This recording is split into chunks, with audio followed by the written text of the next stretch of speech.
We're now thrilled to be joined by Colby Armstrong, who, you're watching him right now during intermission. By the way, Colby, not for nothing, last podcast we were talking about how good that intermission show was. And we kind of ran down ESPN's because it needs a little bit of work. Yeah. But so I want to say that wasn't just in prep to get you on the show. But I just, you're doing stuff with Spit and Chicklets. It's been awesome to watch. Yeah. I mean, we all knew this was going to happen. It's the easiest transition of all time, maybe. But great stuff, man. Welcome and thanks for doing this. Yeah, Craig, Sean, thanks for having me. I appreciate it. I got to do some Between the Benches with TNT last year, and it was kind of funny because I'd never done Between the Benches before. And here they were like, hey, how do you want to do this? I'm like, that'd be like a dream of mine. I would really love to do that. I always wanted to do that. And then this year, obviously with Rick Tocchet getting a job in Vancouver, it opened up some areas for them to need some people in studio. So they called me. They're like, hey, can you do studio? I'm like, yeah, I've been doing that for a while up in Canada with Rogers Sportsnet. Like I can do this. And I do it, locally here for the Penguins as well. And I've been doing it for several years. So I was like fairly comfortable with that. And I worked with Anson and Liam prior and played with Biz and started doing some stuff with Chicklets this year too. So I have like a good rapport with all of them. So it was like actually really easy and comfortable to be on set with those guys. And I mean, it's fun. They let it rip. Biz, you never know what's going to happen, and they're pretty creative there also. So yeah, it's been an awesome experience playoff wise, and even get my feet wet doing some Between the Benches stuff, which led to me also being able to do some benches with the Penguins in Between the Benches with the Penguins this year as well.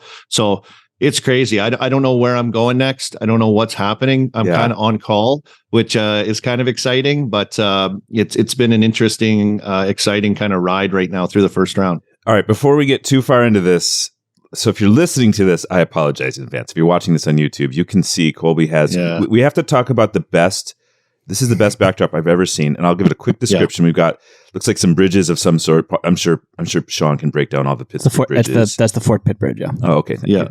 And then we got, that's what I was going for. Yeah, that's right. We've got some logos of the Thrash, of course. That's where I got to know Colby a little bit. And we've got, as one does, Colby riding an eagle. As a good American born in Saskatchewan, I don't know. I'm holding a Saskatchewan flag and a Penguins outdoor jersey from the outdoor game with a cowboy hat on, waving a Saskatchewan flag, riding on the back of an American bald eagle.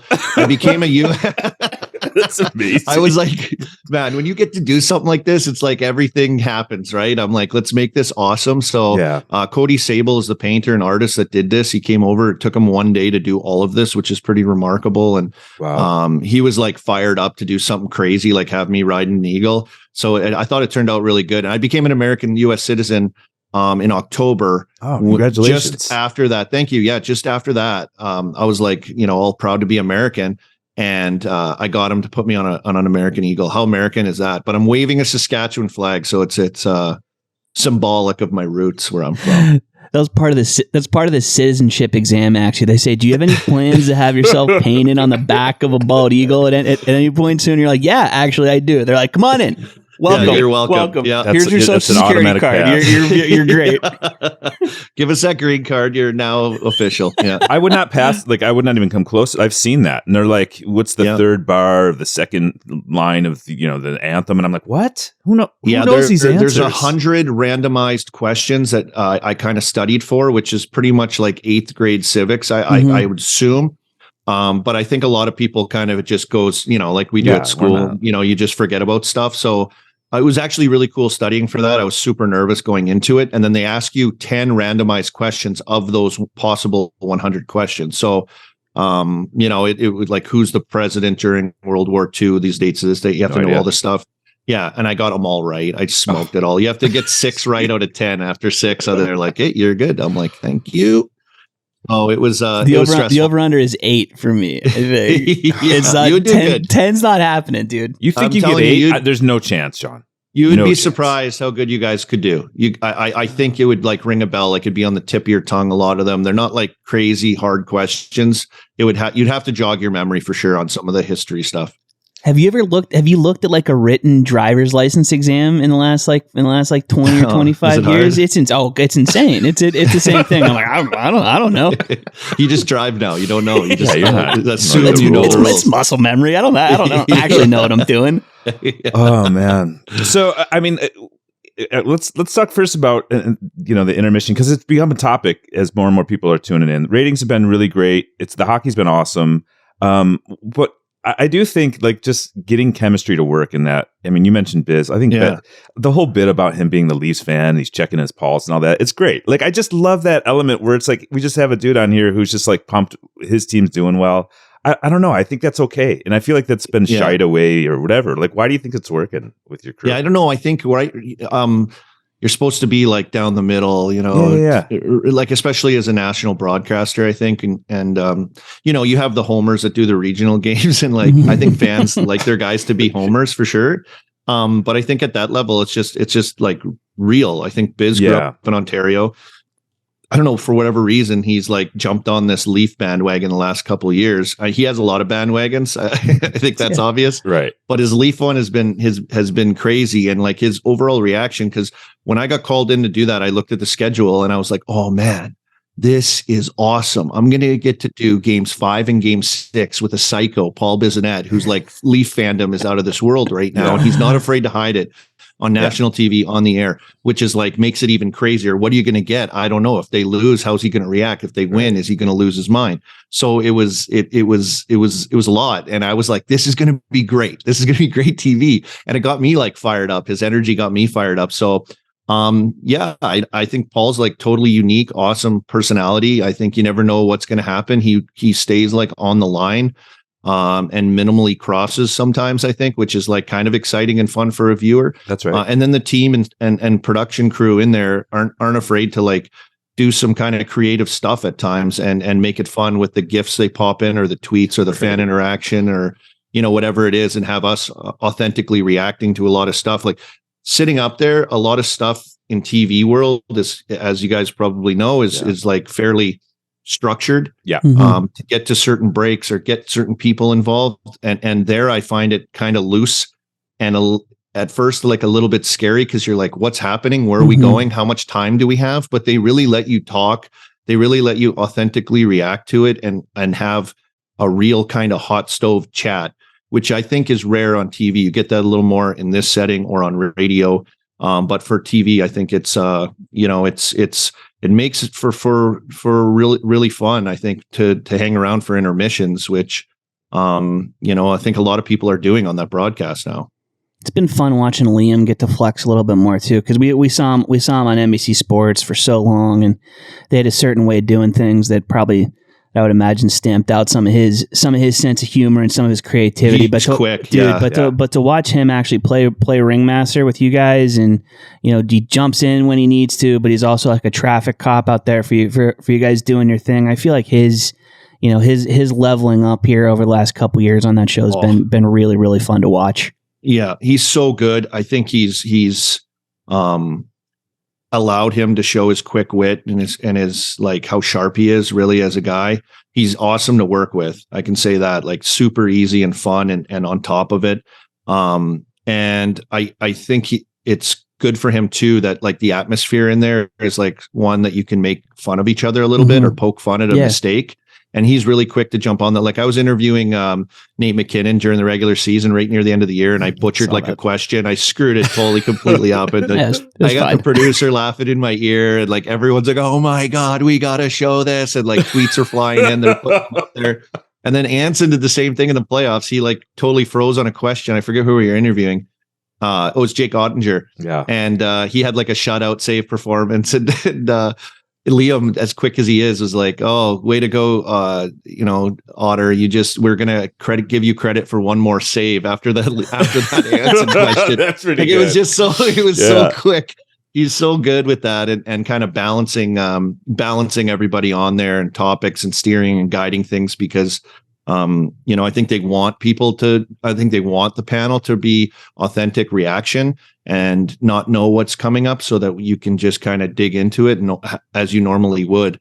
which makes for like super exciting and fun, like kind of like what's going to happen feeling when you're working, which is pretty freeing and cool. You guys have been doing more X's and O's stuff too. I feel like over the last couple of weeks, which is great to see, because that's something that honestly I feel like American audiences were underserved with, particularly with NBC Sports. Like, you didn't have those guys up there doing like even like basic like forecheck breakdowns. Honestly, like I saw Biz a couple days ago. He's just like real quickly, just like recapping for people who don't know. Like, here's what we mean by F1. Here's what we mean by F2, and that just something like that. And you've done that stuff too.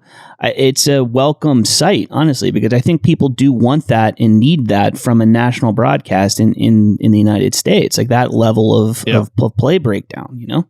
Yeah, I think that's, that's talked about in there too, about just like if we can do something that can showcase some of those, simpler things possibly in the game, but that's not totally simple to the average viewer of hockey. I think they like kind of push into that with doing demos, stand-up demos a little bit. To I think Rick Tocchet used to get out the whiteboard. Now Biz is taking the white Coach Biz. He calls it Biz. Yeah. Can you imagine that? It's hilarious. But he's doing a great job, and kind of shining a light on a few of the simpler things inside the game to understand why things happen inside the game after a clip or after a replay. So it's been fun to be able to kind of do all that stuff. And I guess in Pittsburgh here, Jay's Telestration, that's really what it is. But Biz is just doing it on the whiteboard. That's exactly what Biz. It's the Biz Telestrator. Yes, absolutely. And he's wearing the blue herringbone suit, like Jay to really take it all the way. No, that's the Toronto Yacht Club jacket. That's the Toronto Yacht Club. Looks great. He's trying to compete with Hank in that last game. Yeah, you can't compete. Hank's wearing like a bespoke couture, like $8,000 suit or whatever. That's a tough His hair is just amazing. Can you imagine how much pressure the hair and makeup people feel in there when he comes in? When I come in, they're like, "What are we going to do with this guy?" That's the pressure. It's not making Hank look good. It's like, it's a grind when I come in. Just panic city. No one wants to touch me. Everyone's like, "Who's got him?" They're like, "Oh, I don't know. I can't. I don't know. I didn't have a great sleep last night. I don't know if I should get to this guy." Yeah, it's a battle. So right before you came on, I saw someone tweeted out the collection of draft picks that were used to acquire a bunch of players knocked out in the first round. So, you think of like there must have been how many characters for the Jeannot? I mean, it was like, Jeannot and, Kane. That was a thread. 3-part tweet. Yeah. And it was like the total thing was 5 firsts and 7 seconds. And it was like, and all these guys, like this massive haul of picks gone and all these players are out in the first round. And but then you sit there and you go, well, without Ryan O'Reilly, the Leafs don't. Yeah. And I'm always just like, gosh, we talked about at the deadline. You're giving up all these assets. You're probably not even helping your team. But so I'm just curious from your perspective, would you do that at the deadline? You've been in those deals. You've been a part of that. You've seen how hard it is to kind of make an impact in a short period of time. Like Patrick Kane probably still feeling things out. You know what I mean? Like, well, the thing I like about the Leafs picks and what I think was really good finally is that they like identified guys that they need.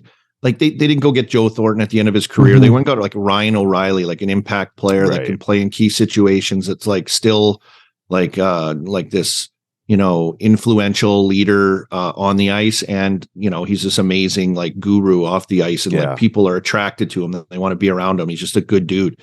So to get a guy that can impact it different ways like that. And then the depth guys that they went and got too, right? Like the Acharis and some of these other guys that like kind of, fill holes for them. They've already got stars. Like you don't need to go get, Kane. They identified certain guys. They needed like Liam said it on the broadcast. They didn't need a centerman. They needed a winner. And they got Ryan O'Reilly. You know what I mean? That's such a good line. So I think, looking at it and being in Pittsburgh too, right? Like we've seen them go for it, the first pick is forever in play all the time and until this fast draft. But it's a situation where, I think like what your team looks like and what you have, and then going and saying, do we have a run at it here? And I think what we're seeing now too is like, you just got to get in the playoffs, man. Yeah. Like it's seriously like, as good as you are, like maybe you can like sprinkle a guy in your lineup and it's a difference maker or it helps. But at the end of the day, you just got to get in the playoffs because like anything can happen and every team is closer than I think we realized through an 82 game regular season. Oh, I mean, look at the goalies who've been eliminated already, right? Like Shesterkin gone, Sorokin gone, like these Ullmark, like elite dudes Hellebuck. My God, all these guys, it's kaput. It's Akira Schmid and those guys, which is not to knock him because he's been unbelievable, but like these are not the guys. The idea that like if all things are equal, you just pick with the best goalie doesn't really seem to apply anymore. Honestly, how do you deal with that? Yeah, I don't know what my record is right now for picking in the playoffs. It's probably like everyone else's. I think I'm probably like bad like everybody's. Yeah, just horrible. But I have to review it. We have a show coming up right now where we kind of go over all that stuff right after I'm done with you guys. But it's like I think everybody's what do you call it? Brackets are blown up completely. So it's been crazy. It's been fun. It's been like not what you thought. And probably people lost money because like, these teams just that you expected to win just couldn't like figure it out. Yeah. Right. Or get over the hump of a series inside of a series. So it's it's a wild and wacky playoffs right now. But I got to say, it was like wildly entertaining first round. It was awesome. Unbelievable. It really was. Yeah. We got some great hockey. We got some great stories. We got some great moments. We got, some teams and players that are wowing us already with like some, kind of those playoff style stories. And I don't know. I like going in the second round. I'm like, who do you pick? What's going on? Yeah. I don't know. Like, let's just watch. It's just more coin tosses. Like that's like that's how one GM described it. He's like, it's 4 coin tosses. If you hit heads 4 times, you win the Stanley Cup. Like that's just how it feels now. It's so even, and it's and if you get that bounce or whatever, you're going to advance. And Gerard Gallant said last night in the post game, they asked him about, adding all these guys in his team. And it was so cool, his answer, because he's pretty calm. He was like, yeah, we lost. Like, we got beat. But he's like, skill. Like, right. Someone asked him about skill. He kind of got like, a little bit pissed off there. He's like, skill. Who cares about skill? Like, everyone's got skill. Like, if your skill doesn't work hard, what are you? Like, Yeah. And I was kind of like, I thought kind of like a shot at his guys. Sure. And, rightfully so. Like I was watching and I was like, what the hell is this guy doing? Like there's zero battle on things. Like, I don't care how good you are. If you're not going to dig in, like you're just floating, you're a passenger. So they had some skilled passengers, I would say, the Rangers, and Gerard took a shot at them. Yeah. It's interesting. Go ahead, Johnny. No, it's not good. You go. Oh, I was just going to say, like, the flip side of that is someone like Matthew Tkachuk, who it's so we already love him. We know about him, but when you get on this stage and you see somebody kind of splash onto the scene like that, and he's just going to be like, it just elevates him. And it was like, he's the opposite of what you're saying. We have a star who is just engaged. Yeah, like I don't think like he can do some cool stuff like the between the legs, which we're trying to recoin as the Tkachuk, because like the Michigan has the Michigan. Yeah. Well, we're on board with that. He's done it consistently. Whatever. Yeah. He's done it. He did that one in Nashville game winner in OT where it was like a one-timer between the legs, which has never been done. So it's the Tkachuk. It's official right now. Yeah. But like his game isn't like super pretty. Like he doesn't look like, and he's not like a fluid skater or anything. But like he gets to places and he like. His leadership also, I think, with his play, it's just he just does it. He doesn't have to try to do it. It's just who he is like he believes so much in his team and with his play that he pulls people in, as everyone says, he kind of pulls everyone in the fight, right? But it's just the way, like it's in his chips. Like you got your stick handling, you got all these chips like you're at a poker table, and then he pulls out like the Grand Poobah chip, which is like X Factor psycho that can like change games with different things, and he can splash the pot with that anytime he wants. And it's not a lot of guys have that right now in the NHL, obviously, right? Like that extra edge, or spit in his game, whatever you want to call it, that he has that can be a difference maker. When you're good already, you add that to it. It's like, how do you stop a guy that's will is so much bigger than yours? Yeah, I was going to call him a needle mover, but X Factor Psycho. X Factor Psycho is a lot better. That's why you're. That's why you're a TV professional, baby. Yeah, that's so good, isn't it? I mean, geez, how do you learn that? You can't even learn that. You can't teach that. Can't teach that. I do want to talk a little off-season stuff because the Flames move on from Daryl Sutter, which I was actually really surprised about because it seemed like, Brad Treliving is gone. And to me that was like, oh, Brad must have lost some sort of power struggle. Like you're like, and we always assume the owners there kind of have, they don't know what they're doing, or, you don't ever give Calgary the benefit of the doubt, really. And then it's like, then that, and so for me, it was interesting to see some of the player comments and you've played for some tough coaches. How much of an impact do you think the players have in that situation where they're like, oh, I'm not playing for this guy? Or, you know what I mean? Like you got that vibe about that. It went like going into an exit meeting when you've had like a really bad experience, when the year went to shit in one way or another. Like how do you approach that? Oh, I think it's been asked probably or whispered in conversations on the side, like probably how's Daryl been, and depending on which player it is, if they have the confidence to say something, or depending on which player it is, if they're actually going to listen to you. Right. That's right. Is one thing. So I think there's a few things now, they didn't make the playoffs after a massive, shake up with personnel, losing guys, bringing guys in, and it didn't quite work out. And, the year fell flat from what they were expecting. And then inside of it, when it doesn't go like that, like you can imagine how a coach like Daryl Sutter would be for the season, right? And how difficult it would be, through certain parts of the season. So maybe it just wore on guys. Maybe it wore on guys, plus the no playoffs. And it was just a recipe to say, hey, let's start fresh with no GM. We can get a new guy in. He can bring his own coach. And we can just, restart with this same group. So I think that's probably more the thinking rather than, the players being unhappy. Because let's face it, the players are always unhappy. That's true. Always. I was that. We sit on the back of the bus. We complain. We get off of practice. That was dumb. Right. We have a meeting. What a waste. It's like forever like that. And I think, Daryl can be demanding, right? There's no question about it. But I think, for the most part, like guys are used to being pushed. And, I think back to coaches that I had that were really tough. And I think it was great for me. Was it hard? Yeah, it was hard. Could I deal with it? Yeah, I could deal with it. Could I respond? Yeah. And did it make me at the end of the day better? I think I got more out of myself because of that than I otherwise would have had I not been like pushed into those areas of being, a little bit uncomfortable to deal with it. So I look back on it now like, I needed that. I needed that a little bit. I needed that at times. And I think players in general are the same way. I think they can handle it a little bit, but maybe it was just too much this year. Can maybe do Michelle Therrien story time next time. We'll say that. I was going to say, who are we talking about here? Oh, I had Brent Sutter too. In junior. So I went from junior from Brent Sutter. He was demanding like Sutsy style, like they're all the same. And then I went to the American League. I had Glenn Patrick for 1 year, and then the next 3 years, 4 or 5, 6 years, I had Michelle Therrien. So it was like every day was like, you better be ready to rock, or else, meeting. Let's have a meeting. I'm like, oh god, another one. Okay, here we go.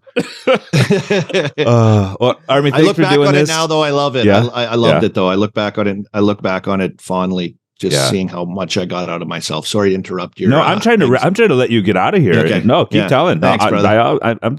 I'm scared. Producer Jeff's gonna be like tapping his watch. So. So, Army, thanks. It's so great to see you. It's awesome to see everything coming into picture for you. Great work. We love watching you.